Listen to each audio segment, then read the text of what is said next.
خوش آمدید کہتے ہیں آپ کو۔ علماء کرام کے ساتھ ہماری یہ نشست ہے، ہمارا یہ سیگمنٹ ہے۔ جناب قبلہ ڈاکٹر محمد رضا داؤدانی صاحب، قبلہ مفتی اکمل صاحب ہمارے ساتھ ہیں۔ میں دونوں کا بہت شکر گزار ہوں۔ سوالات آپ کے جن نمبر پہ آپ بھیجتے ہیں وہ نمبر اسکرینس پر آتا رہے گا۔ مجھے اگر اجازت دیں، میں پہلے ذرا گزشتہ سے پیوستہ ابھی ایک سیگمنٹ تھا اور آپ حضرات چونکہ موجود تھے، میرا تواتر سے جانا ہوتا ہے یہاں پہ، تو بہت ساری کہانیاں دیکھی اور سنی۔ آپ اس پہ کیا فرمائیے گا کہ یہ اس کا ایک پہلو یہ بھی ہے کہ ہمارے معاشرے کا کیا ایک طریقے سے المیہ ہے کہ اس میں سے بہت سارے لوگ ایسے ہیں جو اپنی داستان بتانا بھی نہیں چاہتے، لیکن ہمیں ویسے بتاتے ہیں کیمرے کے علاوہ، کہ جن کے بھائی ہیں، بہنیں ہیں، پیسے ہیں، کچھ ایکسیپشنل کیس ہو نا، مجبوری والا بات، سب کچھ ہے۔ یعنی ایسے بھی ہیں کہ جن کا بھائی آتا ہے وہ کہتا ہے آپ کی فیس اتنی ہے نا، اتنی نہیں، اس سے ڈبل لو، لیکن اس کو وہاں رکھو یار، میں اپنے گھر پہ نہیں رکھوں گا۔ جو پیشنٹ ہے وہ خود ہم سے کہتا ہے میرے بھائی کو خالی مجھے گھر پہ ایک کمرے میں رکھ لیا، وہ افورڈ بھی کر سکتا ہے سب کچھ ہے، لیکن کہہ رہا نہیں یہاں ڈبل فیس دے دوں گا لیکن گھر پہ نہیں رکھنا۔ کیا کہیے گا؟ اعوذ باللہ من الشیطان الرجیم، بسم اللہ الرحمن الرحیم۔ دیکھیں، قریبی جو ذی رحم محرم کہلاتے ہیں، اگر وہ مجبور محض ہیں، ان کے پاس کوئی کفالت کے لیے معاملہ نہیں ہے، اپنے کچھ ارننگ وغیرہ نہیں ہے، تو پھر ان کی جو قریب ترین رشتہ دار ہیں ان پہ شریعت نے ذمہ داری ڈالی ہے کہ ان کی کفالت کریں۔ صحیح۔ لیکن کفالت کے دو طریقے ہوتے ہیں۔ ہو سکتا ہے کہ واقعی کسی کی کوئی ایسی شرعی مجبوری ہو کہ وہ اپنے گھر میں اس کو نہیں رکھ سکتا، جی، تو ایک کرائے کا مکان لے کر دے دیں، قریب کوئی مکان لے لیں، اسے کرایہ دے دیں۔ جب آپ ویسے افورڈ کر ہی رہے ہیں کہ میں وہاں دے دوں گا، تو لیکن یہاں پر رہنے سے ایک آدمی گلڈ بھی فیل کرتا ہے ذرا، اور غم اس کو بار بار محسوس ہوتا ہے کہ یار میرے سب موجود ہیں اور پھر مجھے یہاں پر ڈال دیا گیا۔ اور خصوصاً اگر وہ والدین ہوں تو یہ تو بہت بڑی بدبختی کی بات ہے، یہ تو بروز قیامت بس اللہ معاف فرمائے، ورنہ یہ تو جہنم کا راستہ ہے۔ یعنی مجھ سے ایک صاحب نے کہا، میں نے کہا بچے ہیں آپ کے؟ انہوں نے کہا جی ہیں۔ وہ اتنا غصے میں تھے اس عالم میں، ابھی یہ 25-30 دن پہلے کی بات ہے۔ انہوں نے کہا، میں نے کہا ملنے آتے ہیں؟ کہہ رہے نہیں آتے۔ اور اس نے اب اس باپ کی کیا ہوگی، اس نے کہا اب کوئی ملنے آئے گا بھی تو میں نہیں ملوں گا، اب مجھے بھی نہیں ملنا ان سے۔ تو یعنی وہ کیا کس کیفی کہ عمر کے آخری حصے میں ہے بظاہر، اور کہہ رہے ہیں میں اب کوئی ملنے آئے گا بھی تو نہیں ملوں گا۔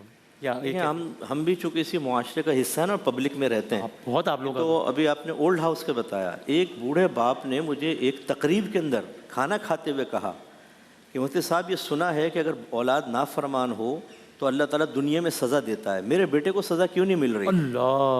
اللہ کہنے کو اتنا میرا نافرمان ہے، میں چاہتا ہوں اس کو دنیا میں سخت سزا ملے۔ تو بہرحال جو آپ کے توسط سے جو لوگ سن رہے ہیں، اپنے قریبی رشتہ داروں کی قدر کریں، ماحول پلٹتے دیر نہیں لگتی ہے۔ ہو سکتا ہے کل آپ فالج زدہ ہو جائیں اور آپ نے ایک برا رویہ کسی کے ساتھ رکھا اور آپ کو اٹھا کر کوئی ایسے گندی جگہ پھینک دیا جائے جو اس سے بھی بدتر ہو۔ یہ بدتر نہیں کہہ رہا ہوں، اس اعتبار سے کہ جو آپ اس کو سمجھتے ہیں یا معاشرہ دیکھتا ہے کہ بھئی ایک اچھی جگہ سے بہرحال یہاں لیا ہے، خدا نہ خواستہ آپ کو وہاں پھینک دیا گیا تو پھر کیا ہوگا؟ تو یہ بالکل غلط ہے، ایسا نہیں ہونا چاہیے۔ بسم اللہ الرحمن الرحیم۔ ظاہر کہ مفتی صاحب نے جو ارشاد فرمایا، میں پوری تائید کے ساتھ اور درد دل کے ساتھ یہی کہوں گا کہ انسان کو ان مواقع سے فائدہ اٹھانا چاہیے کہ اگر ماں باپ گھر میں موجود ہیں، رشتہ دار گھر میں موجود ہیں اور ان کی خدمت کی سعادت انسان کو حاصل ہو رہی ہے تو اس کو بوجھ نہ سمجھیں، یہ برڈن نہیں ہے، یہ ایک ایسی سعادت ہے کہ جس کا اندازہ ان کو اس وقت ہوگا کہ خدا نہ کرے جب وہ اس نعمت سے محروم ہو جائیں گے، اور یا پھر اس وقت پتہ چلے گا کہ جب وہ خود اس مرحلے میں داخل ہو جائیں گے کہ جب ان کی عمر زیادہ ہو جائے، کمر خمیدہ ہو جائے، چہرے پر جھریاں آ جائے، اور پھر اس کے بعد جب اعضاء و جوارح کے اندر اضمحلال آتا ہے، عناصر میں اعتدال باقی نہیں رہتا، تو پھر انسان کو اس بات کا بہت زیادہ افسوس ہوتا ہے کہ میں نے اپنے ماں باپ کے ساتھ اس وقت یہ کام کیا تھا جو مجھے نہیں کرنا چاہیے تھا۔ ایک خاص بات میں ضرور عرض کرنا چاہوں گا کہ وہ احباب کے جو اس حوالے سے دلچسپی بھی رکھتے ہیں، سنجیدگی بھی رکھتے ہیں، اپنے ماں باپ کی خدمت بھی کرتے ہیں، ظاہر ہے کہ ان کو اپنے گھر سے کام کے لیے تو جانا ہے، اگر بہو ہے تو اس کی بھی اپنی کچھ مصروفیات تو ہوں گی، بچوں کے حوالے سے ان کو بھی دیگر کام کرنے ہوں گے، تو یہ ایک کام ضرور کریں کہ اگر وہ ساتھ ہیں اور خدمت کر بھی رہے ہیں نا، تو کوئی ایسی جگہ ہو کہ جہاں پر دیگر احباب کے ساتھ یہ بزرگان مل کر سوشلائز ہو سکیں، کہ جہاں پر وہ بیٹھ سکیں، ڈسکس کر سکیں، کچھ گیمز کھیل سکیں۔ میں نے کوئی دیکھا ابھی خوجہ کمیونٹی کا میں نے دیکھا ہے کہ وہ ایک اولڈ، اس کا نام پتہ نہیں کیا دیں گے، کہ جہاں شام کے بعد تمام اس خاص ایج گروپ کے لوگ آتے ہیں، چائے پی رہے ہیں، کیرم کھیل رہے ہیں، اچھی ایک حلال تفریح والے ماحول میں بیٹھے ہیں، بڑا اچھا لگا مجھے۔ اس میں مسجد کا خود ایک بہت بڑا رول ہے کہ مسجد میں جو افراد بزرگان آتے ہیں نا، تو ان کو ایک ماحول کی تبدیلی بھی ملتی ہے, کچھ دوستوں سے ملاقات ہو جاتی ہے. خواتین اس حوالے سے جو بزرگ خواتین ہیں وہ ایک نگلیکٹڈ ایریا ہے. یعنی یہ میری آبزرویشن ہے, اور ممکن ہے کہ کہیں پر بہت اچھا کام ہو رہا ہو, لیکن اس حوالے سے بھی بہت توجہ کرنے کی ضرورت ہے کہ یہ جو بزرگ افراد ہیں ان کو بہرحال اپنے وقت کو کوالٹی ٹائم بنانے کے لیے اس طرح کی ایکٹیویٹیز کی ضرورت ہے, جس کو آپ کلب کا نام دیں, سوشلائز کرنے کی جگہ کا نام دیں, سینٹر کا نام دیں, کمیونٹی ہال کا نام دیں, نام آپ جو بھی دیں, جائز حدود کے اندر جو کام ہو سکتے ہیں وہ کرنے چاہیے. کیا بات.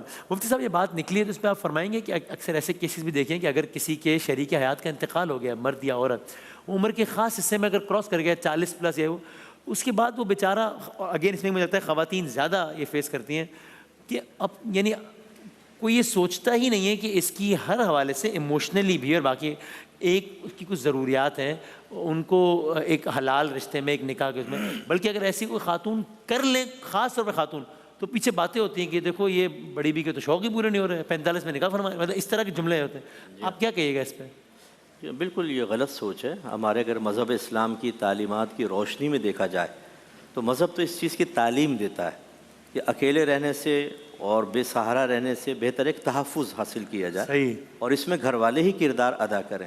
ہاں, میں نے ایک مسئلہ یہ دیکھا ہے کہ خصوصاً والد کے معاملے میں کہ وہ والد کی کچھ پراپرٹیز وغیرہ ہوتی ہیں, کچھ بینک بیلنس ہوتا ہے, وہ سوچتے ہیں اگر ہم نے ان کی شادی کر دی یہ حصہ دار آ جائے گا, بعد میں آئے گی وہ سارا قبضے میں کر لے گی. تو وہ کہتے ہیں والد صاحب تڑپتے رہیں, ہمیں سکون ملنا چاہیے, ابا جان اپنی زندگی گزار چکے ہیں, اب ہماری لائف ہے, یہ سب کچھ ہاتھ سے نکل جائے گا. حالانکہ یہ ذہن میں رکھنا چاہیے کہ اللہ تبارک و تعالیٰ نے ازل سے جتنی بھی نعمتیں وہ تقسیم فرما دی ہیں. اس کی قسمت میں ہے نا وہ ہوگا. آپ لاکھ روکیں, ابا چپکے سے شادی کر لیں گے, زوجہ آئی جائیں گی گھر کے اندر, تمہیں بعد میں پتہ چلے گا, کیونکہ جو اللہ نے ان کی قسمت میں لکھا ہے وہ ہے. تو بہتر ہے کہ اگر ان کو ضرورت محسوس ہو رہی ہے تو کر لیں. ایک صاحب نے مجھے کہا جی ہمارے والد صاحب جو ہیں دیکھیں کیسے بڑھاپے کی حالت میں ماسی سے انوالو ہو گئے.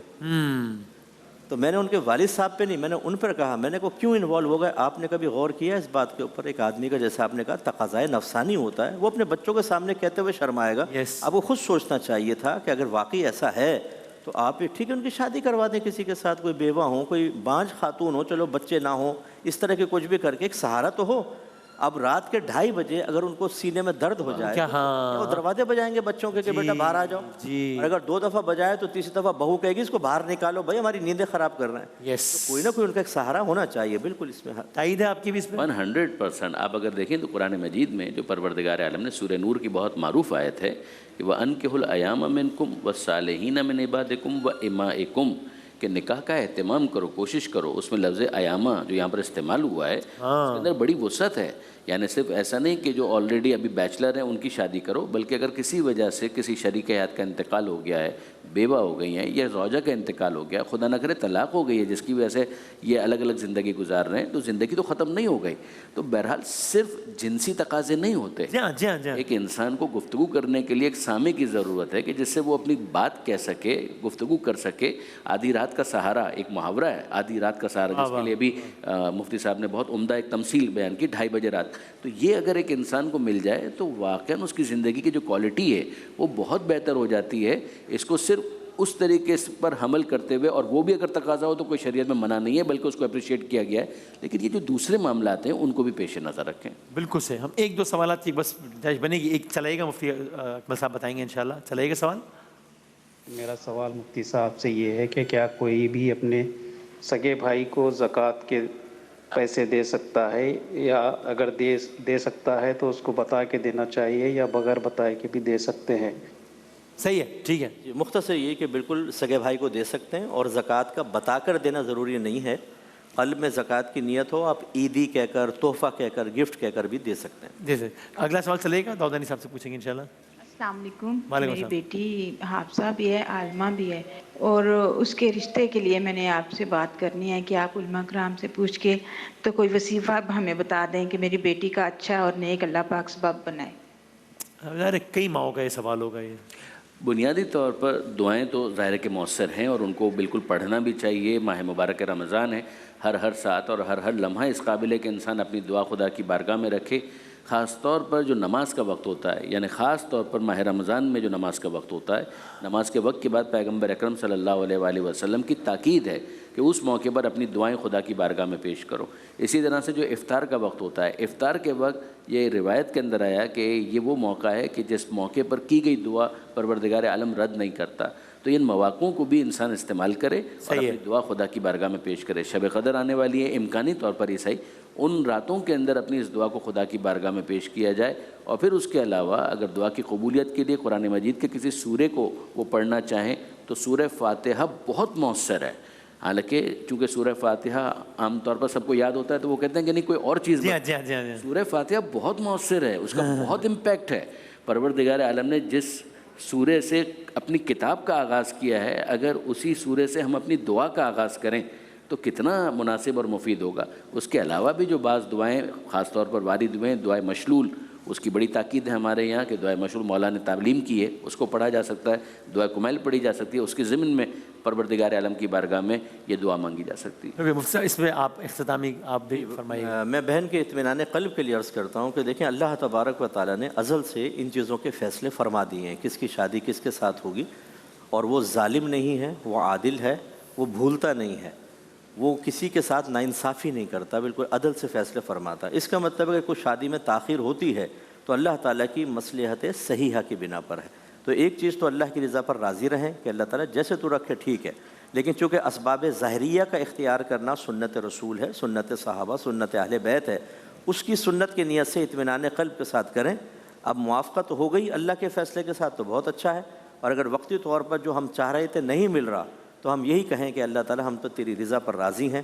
اللہ تعالیٰ اگر دنیا میں کسی کو تھوڑا محروم کرتا ہے، کچھ تکلیف دیتا ہے، تو آخرت میں اس کے لیے ذخیرہ موجود ہے، یہ یاد رکھیں، یہ طے ہے، یہ فارمولہ ہے۔ اور جب وہاں ملے گا نا تو بہت سے لوگ تمنا کریں گے کاش نہ یہاں ملتا ملتا یار، یہاں مل جاتا، کیا جیسے مصنوعی جنت بتا رہے تھے نا، یہ آرٹیفیشل پیراڈائز بن گئی ہے، تو ایسا وہاں پر تو اوریجنل ہوگی، ایسا انعام ہوگا، تو اطمینان رکھیں، اللہ بہتری کرے گا۔ جیسے حضرت نے فرمایا وہ چیزیں اختیار کر لیں۔